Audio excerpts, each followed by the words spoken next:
David the Righteous.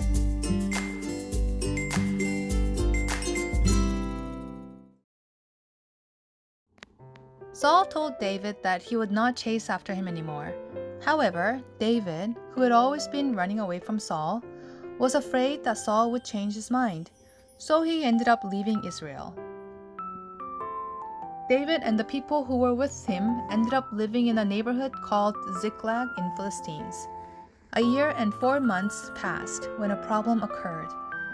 A battle had broken up between Philistines and Israel, and David ended up taking a part in the battle.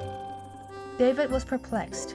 If he went to the battle, that meant he would have to fight his own people of Israel. And if he didn't fight in the battle, he would be kicked out of the country by the king. So in the end, David ended up leaving his wife and children in Ziklag and went to the battle with 600 soldiers.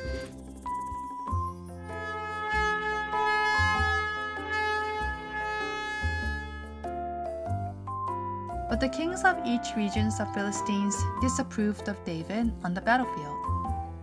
Because David was an Israelite soldier whom they used to fight against in previous battles, they thought that David might betray them during the battle. Eventually, the king apologized to David and asked him to go back to Ziklag. David was probably very relieved. But there was an even bigger problem that waited for him in Ziklag. While David and his soldiers were away from Ziklag, the Amalekites invaded and took all the wives, children, and assets of David and his soldiers. David and his soldiers began to cry. In the Bible, it says that they cried until they no longer had any strength left. In sadness of having lost their children, some soldiers even tried to stone David. Then David turned to God and prayed to him, "God, would we be able to chase and get them?" God told David that not only will they be able to catch up with them, but also get everything that they had lost back. So David and 600 soldiers all went after the Amalekites.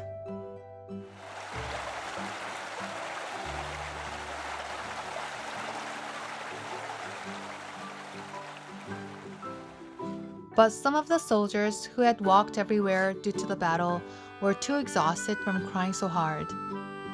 When they got to Bezor, David saw that about 200 men, which was about 1/3 of the soldiers, looked too exhausted.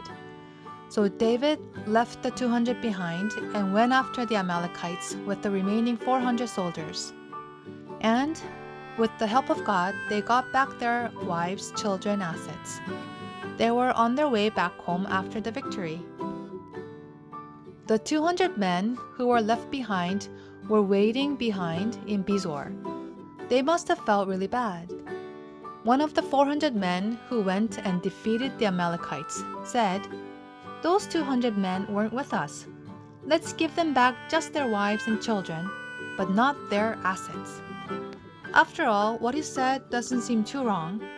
It's only fair and right that people who risk their lives and win the battle should be rewarded more.